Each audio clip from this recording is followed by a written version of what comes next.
Hey geeks! Gosh, I've missed this series. Jordan writes his characters so lovingly that I can't help but love them too, with a few notable exceptions. Jordan is taking us on a whirlwind tour of Arthurian legend. Now we're back, clearly in The Fisher King. Jordan was hard-pressed to sell me this story with likable characters because I can't stand how incredibly stupid Percival was in the original. Jordan's characters are equally flawed, but he got me to like them anyway. A Crown of Swords was fine enough to read. It got better on the reread once I could follow what's going on.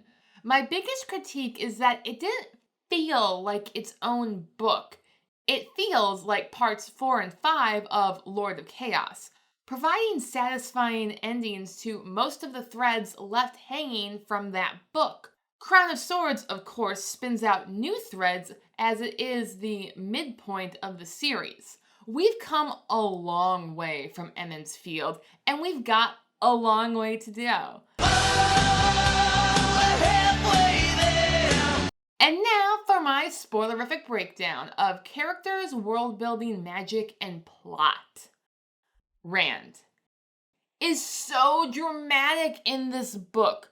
Rand even mopes dramatically. He attacks Illion, but he can't just tell us what he's up to. We get most of his plot from the perspective of those around him, and I'm struck with how his leadership compares with Elida's. Rand banishes Cadsuane to a farm because she stole the Sun Throne. Elida banishes the sisters who dared to survive Dumai's wells because they embarrassed her. Rand banishes Perrin, his best friend, to secretly protect them while having the world think it's because he's hot-headed. Elida banished 2 former sitters and her supporters to Ibu Dar just to prove she could. Elida dreams of having Rand wait upon her, shielded and meek, while Rand has Marana do just that to prove he can. While the reader is privy to our characters' innermost thoughts and justifications, it's clear that the average citizen is not. From the outside, Rand could easily come across just as bad, if not worse, than our self-delusional Armerlin in the rumor mill. Now rumor has it she ain't got your love anymore. Of course, both rulers do some good. Elida sets up an investigation in the tower, and Rand brings the Ashaman and Aes Sedai together. Both, of course, are slightly mad. The darkness of Shadar Logoth has tainted Elida, just as the Dark One has tainted Saidin. Though Rand rejected Lews Theron's homicidal suggestions so far, and gotten the voice to subside, he thinks he's getting saner? Or that he's still sane if the voice is real. I'm not sure that's how it works. He wasn't there again today. Oh, how I wish he'd go away. Cadsuane doesn't think so either, though her bedside manner is to bully him into submission and go behind his back to talk with his adversaries. Even Moiraine didn't try that. Though back in the good old days, it was just Rand against the Forsaken. Pity Moiraine died, giving Rand a new guilt complex about every woman who crosses his path, even if she basically throws herself at him. Well, you don't think I'm the kind of girl that goes around throwing myself at a man, do you? Of course not. Nobody thinks that. Or throws herself into danger, or off a stool. He thinks he's the Dark One's curse on women, and I don't know how he fits that swollen and crowded head through a door. Perrin. Lopen and I were thrilled to see our wolf boy start out strong, being there for Rand as he listed out all the names of the women who died for him. Such a Perrin thing to do. This is why we like him. You have humility, nobility, and a sense of honor that is very rare indeed. He's always been there for Rand, even if Rand scares him. Then Perrin begins to obsess over Aiel. I like to see a man care for his wife, but could Perrin be any more stupid about it? The first thing he says when he sees her is, "Where's Elaine?" Then he actually believes that Rand would hurt Aiel or the Aes Sedai. I suppose after seeing the Wise One's wrath at Dumai's Wells, he has good reason to fear for them, but Rand hurt Aiel? You were thinking you wouldn't have thought that. I thought Rand was going to heed Min's viewing about keeping Perrin close. While I missed Perrin for the rest of the book, I kinda don't relish seeing my wolf boy in the middle of a cat fight. Is that why they call it the slog? Matt. Poor Matt. I was into books about young women mentally recovering from rape in high school. Now I am intrigued by books that address the issues from different angles. Tylan committed the act without consent and by force. Then we see Matt feeling unclean afterward. It's so well written, it's disturbing and low key. Of course, in this topsy-turvy world, Matt gets blamed for it because he's the man, and everyone assumes Tylan is blameless because she's the queen. No matter what your role in society is, no means no. The answer is But no. baby, it's cold outside. Jordan is also disturbingly accurate, showing Matt's growing fondness for Tylan, and Rand sorta is growing fond of Alana. It's something to be aware of. Unlike Matt, who won't admit when he's been beaten. In other parts of his story, this is a good thing. He continually tries to be a good father figure to Ulver. Tries being the operative word. Pity Ulver's uncles are such bad influences. Good thing Matt's there to take on responsibility for the band and the boy. He's a paragon of discretion. He also tries to help Elaine and Nynaeve, who, of course, are women and don't need his help. I'm not a boy. I'm a man. You're a man when I tell you you're a man. But he wins them over in the end. Matt finally gets recognition for the growth he's made in prior books while growing even more. We see him pushed near rock bottom in this book, and he keeps fighting. I love it. Elaine.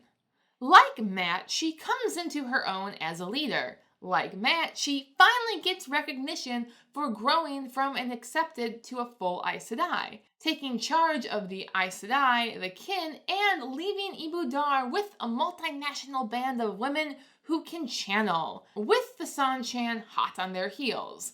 Though they don't know that yet. She and Matt parallel each other so much in this book, I kind of ship her dimple, and him. Though Elaine's love for Rand and Aviendha drive her to become a better person, she apologizes to Matt to be worthy of Rand's growing harem. Ye gats, this is complicated. I suppose I'll stay on track with Rand, Elaine, Aviendha, and Min being a thing, since Jordan is so determined to show us how they're all really good for each other. But I would be okay if Elaine jumped ship for Matt. Sadly, Matt is destined to marry the daughter of the Nine Moons, and he is probably going to be made Dako Vale next book once they dig him out from under that building, while Elaine is going to need to get away as soon as possible. Oh well, the wheel weaves as the wheel wills. Nynaeve. There is a storm coming. A big one. If only she were as wise as Iroh.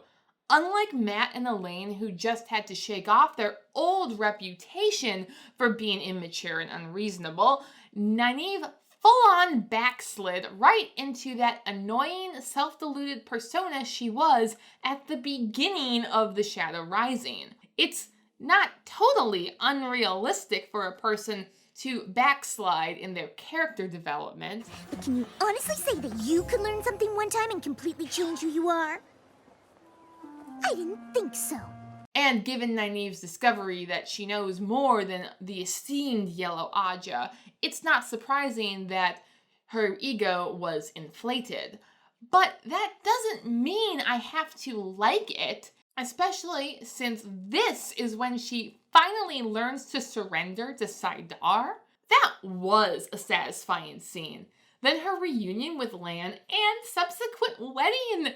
Another great moment for her character development. Then she doesn't tell Mat that 2 of his men were dead. She starts out this book having a very low opinion of Mat. There's whale poo, and then there's you. And by the end, it has slightly improved? Maybe? Though she has married Lan and vowed to respect him. In private, at least. If Jordan wants to retread Nynaeve learning that she is not all that in a bag of chips, at least she's set up to learn how to surrender to men, so it's not the same road, just very similar. Egwene. Oh, look, you're here too. I'm not sure why she's in this book. If we had a whole book without Perrin, then surely we could have a book without her. Yet she has the second most POV time in this book, where Jordan mostly recaps what happens in the last book, going so far as to replay Egwene's scene from the last epilogue. We get it. Halima is a dark friend, if not forsaken, and she can channel Saidin. Even if that is the body the Dark One truly gave Arengar a few books ago, why did Egwene not question Halima about Moghedien's disappearance? Egwene knows about the Mask of Mirrors and inverting a weave. She has enough information to piece together that a male Forsaken disguised himself as Halima to free Moghedien. Questioning Halima would just confirm that she was somewhere else. Egwene would still be wrong, but she would be so close to the truth that she might have tripped into it by accident. But no, Egwene just dismisses that investigation out of hand. Mother knows best. Then Egwene takes oaths of fealties from some sisters, discovers Shiriam and Co. sent counter agents into the tower, and sends Lan to Nynaeve. Only one of those pays off in this book. The other 2 don't feel like they needed to happen now. Even if Egwene demanding fealty parallels Rand demanding fealty, it could have waited another book. Will this prompt a profound moment of introspection for Egwene to realize that she and Rand are not so different? I'm trying very hard to distinguish my feelings about Egwene from my feelings about her storyline. The cattiness of Aes Sedai and lack of noticeable headway in their plot is enough to give me a headache without Halima's assistance. Liking Egwene is just getting hard. The Seafolk. We finally get to see the Seafolk in depth and discover that their culture has many fine parts. Their appearance reminds me of southern India, dark-skinned, brightly clothed, and wearing face piercings as a sign of prestige. They also truly love the sea and sail it as fierce traders who drive a hard bargain. Like every other culture in the Wheel, they are obsessed with rank and precedence, but the Seafolk have a slightly more merit-based system and adhere to this code with military-like precision. I'm not sure a whole culture can function with such a tight ranking system, though they apparently invert the ranks among married people in private. All in all, the Seafolk are a slightly more gender-balanced society than the Wetlanders. The Wave Mistresses and Windfinders provide an excellent obstacle for the self-righteous Aes Sedai to overcome. Jordan has set those 2 groups off on a whirlwind adventure. What are all the men going to do now that the women are gone? Secret histories. I'm always highly skeptical of fantasy worlds where a society has managed to keep a very important piece of history secret for centuries. The There are, of course, lesser-known histories and forgotten histories, but history is a big thing that cannot be controlled by a single narrative, no matter how pervasive it is. Someone always knows a different story. So Egwene's smug prattle about how she knows so much because Swan told her about the secret history of Tar Valon annoyed me. Are we really supposed to believe that the Aes Sedai were powerful enough to make their entire city forget that Trollocs broke through? I believe they succeeded in spinning the rumor mill to their advantage, and that eventually their version of history became the most popular. We can neither confirm nor deny the presence of a human child here tonight. But most popular does not mean universally accepted. Jordan gives us a contemporary example as Elaine tries to seal the story of Dumai's wells to the flame. Sure, only she and the sisters can talk about it among the Aes Sedai, but her ban has no effect on Rand, Perrin, the Wise Ones, or even the younglings. Sokka, I was there. Sure, the Aes Sedai can have their secret catacombs of knowledge, but just because it's a secret in one place does not mean it's not known somewhere else. While not every alternative history is true, I refuse to believe that any Amyrlin in history was powerful enough to decide Who lives, who dies, who tells your story. The Aes Sedai who believe the Amyrlin could do that, like Elayne or Egwene, are just as crazy as any Ashaman. Heroes of the Horn. They don't fit nicely into my breakdown since they live on the edge of magic and world building. Literally, when they aren't being spun out, they sit in Teleron Riyadh. However, none of the heroes we know are magic users themselves, yet they can only be reached through magic. Not necessarily the one power. Teleron Riyadh and the Horn of Valir don't require the power, but they are a magic of their own. The magic of myth? Sons of Odin, to die and live again. Jordan puts a new spin on the whole hero with 1,000 faces, because if you're gonna mess with reincarnation, why not? I do question the wisdom of the wheel spinning out Gaidal Cain to be born just before Tarman Gaiden. His disappearance seems more like a plot contrivance to spur the wonderful Brigitte into action. Jordan can write low-key women who respect men. He just decided to make them very, very rare. Wait, Hermione? We're a girl. Oh, well spotted. The scarcity annoys me, but it does highlight just how great Brigitte is. Without even trying, Brigitte is an inspiration to those around her. And the best part is, she's not trying. She's just like everyone else, unsure of herself and nervous that she won't live up to her legends. The wheel binds her almost as tightly as a Tarviran. Maybe if she had been spun out naturally, she would have been a Tarviran. Arthur Hawkwing was, and he's a hero of the Horn. Point is, she is normally just as bounded as our big three, but she doesn't run away from fate. She just soldiers on. Dark arts.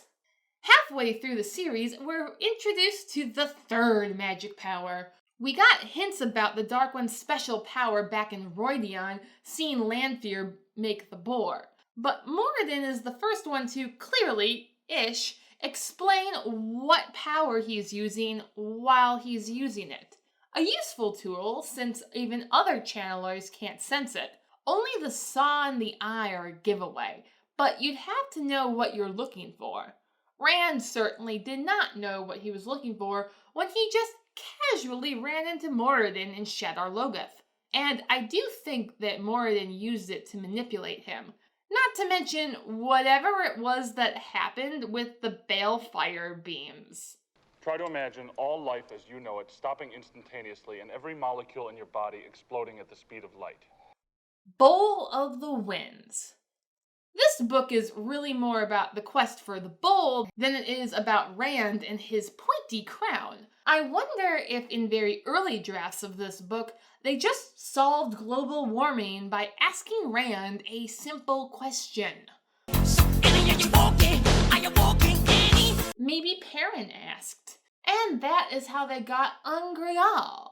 Jordan just had to make it more complex, like adding more gays. She remains remarkably not dead, although a bit worse for wear, having suffered under Valda. Fortunately for her, the Seanchan attacked. It's also fortunate that the Damane did not sense her ability to channel. However, they can't sense the latent ability in Suldam either, so Morghese gets a pass. Instead, she's just threatened with Amathera's fate of becoming Dakovale. Jordan continues the reunion to bring back Caradin. He writes that crucial note to Elaine about her mother just in time to inspire her to confront the sisters. Caradin is also mildly successful in trying to assassinate Matt, and I think he got his riot in the end too, which only made it easier for the Seanchan to sweep in. Oh, Caradin, mediocre to the end. Just like the Black Aja, who also returned, or at least two of them. They were also mildly successful at wreaking havoc on the kin.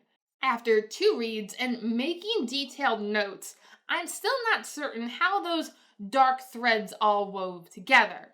I think Samael and Moghedien were both separately looking for the stash of Ungreal in Ibu Dar since the Fires of Heaven. Moradin had Halima free Moghedien to take her as a slave himself. Then he sent her to her dark sisters to help Samael's team. Samael's team took the stash and made it out with some Ungreal, including another Oath Rod, which Samael gave to the Shido, and Moradin did not like that. So Moradin conspired to have Samael killed. Everybody got that? Good, because I have no idea what I just said. Let me know down in the comments. Shadar Logoth. Poor Rand. He loves to make himself miserable, and the wheel just wants to oblige. I hope that maybe being stabbed with the Shadar Logoth blade would be the worst thing that happened to him this book. He's been stabbed by a Morgul blade. But he's the bloody dragon reborn, who took his sweet time invading Ilion. I guess Rand was wise to wait and use Ashaman in his assault. Unfortunately, Rand used the Ashaman. He did not lead the Ashaman. It's unfortunate because ever since Deshiva broke his stupor to speak, the boys in black are coming out of their shells. So far, I love them! They're all so proud to be able to use their powers to fight the Dark One. Though they are cautious and with good reason. If the Dark One doesn't kill them, Rand just might. Which brings us to Lya, the Maiden of Shadar Logoth. Her surviving for so long without escaping, only to fall to Mashadar in front of Rand seems a stretch even for Tarviran pattern twisting. Absolutely, totally, and in all other ways inconceivable. It felt like Jordan planned her dying in this way before the Bowl of the Winds plot exploded. That addition stretched the timeline and my suspension of disbelief. On top of that, we don't even see Samael die. No one's ever really gone.